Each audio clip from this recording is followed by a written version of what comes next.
Sejak malam itu, Raka tak lagi narik. Ia trauma berat, tambah lagi motornya yang hilang entah di mana. Setiap kali menutup mata, wajah pucat wanita berkerudung itu muncul, lengkap dengan mata hitam kosong dan senyum yang menyiksa pikirannya.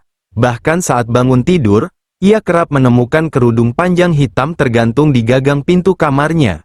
Padahal rumahnya dikunci rapat, ibu dan adiknya ikut ketakutan.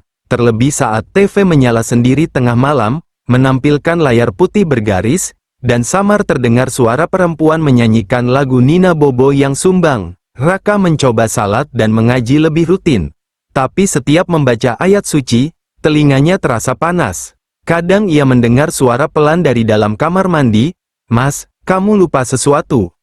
Setiap malam selama seminggu, Raka mimpi berada di depan rumah tua itu lagi, Jalan Kenangan nomor 13. Tapi bukan rumah kosong, melainkan versi utuh dan terang seperti di foto yang dulu ia temukan. Dalam mimpi itu, Rani selalu berdiri di jendela atas, memeluk anak kecil yang tak terlihat wajahnya. Tiap kali Raka mencoba pergi, ia akan mendengar tangisan anak kecil memanggil, "Ayah, ayah, bawa aku pulang." Tangisan itu membuat Raka terbangun dengan nafas terengah, dan saat membuka matanya, ia menemukan jejak kaki kecil basah di lantai kamarnya, seperti ada anak-anak yang habis berjalan dari luar dalam kondisi hujan, padahal lantai sudah dibersihkan sebelum tidur.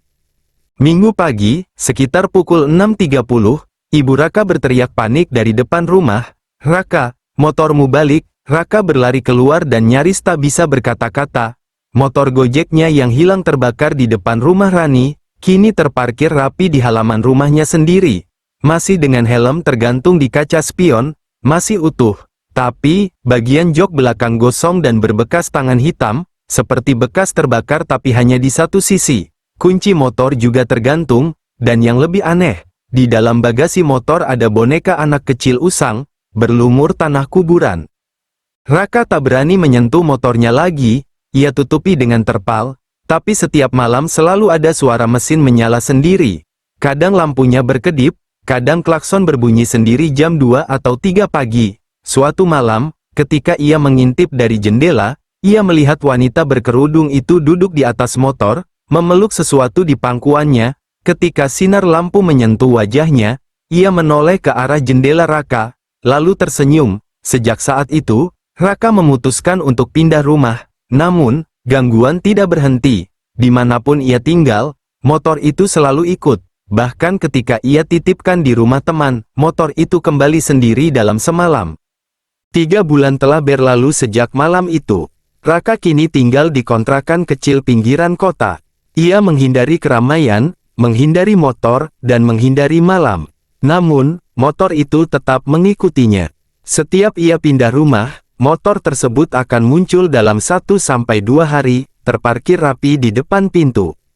Meski ia titipkan ke bengkel, dibuang ke danau, bahkan dibakar lagi, motor itu kembali utuh, lengkap dengan bekas gosong di jok belakang. Suatu malam, saat kelelahan dan frustrasi, Raka mendatangi seorang kiai tua yang dikenal bisa membuka tabir.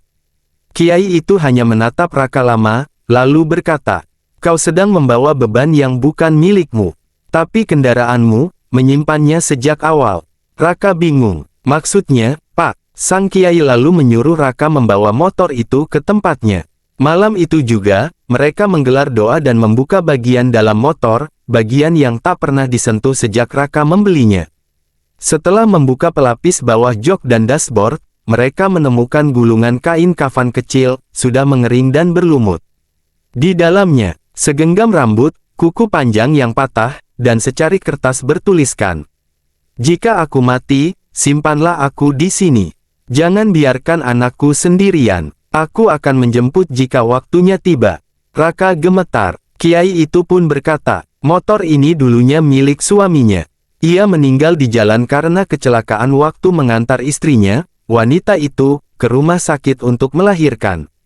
Sejak itu, sang istri jadi menumpang di motor itu, menunggu dijemput. Dan saat kamu membelinya dari lelang bekas tabrakan, kamu tak sadar membawa mereka bersamamu." Raka terdiam. Ingatannya mengulang malam itu. Wanita berkerudung, Anak kecil menangis, ulasan misterius. Semuanya masuk akal sekarang. Ia bukan sekadar membawa penumpang. Ia telah menjadi tumpangan bagi arwah yang belum selesai urusannya. Malam itu, Kiai menyuruh Raka mengantar motor itu ke makam Rani dan suaminya. Diletakkan di sana, dikelilingi doa, dan dibacakan surah Yasin selama 7 hari. Setelah itu, motor itu tak pernah kembali lagi. Tapi kadang, saat Raka berjalan melewati jalan sunyi tengah malam, ia merasa angin berhembus membawa bau bensin samar. Dan suara pelan terdengar dari kejauhan. "Terima kasih, Mas."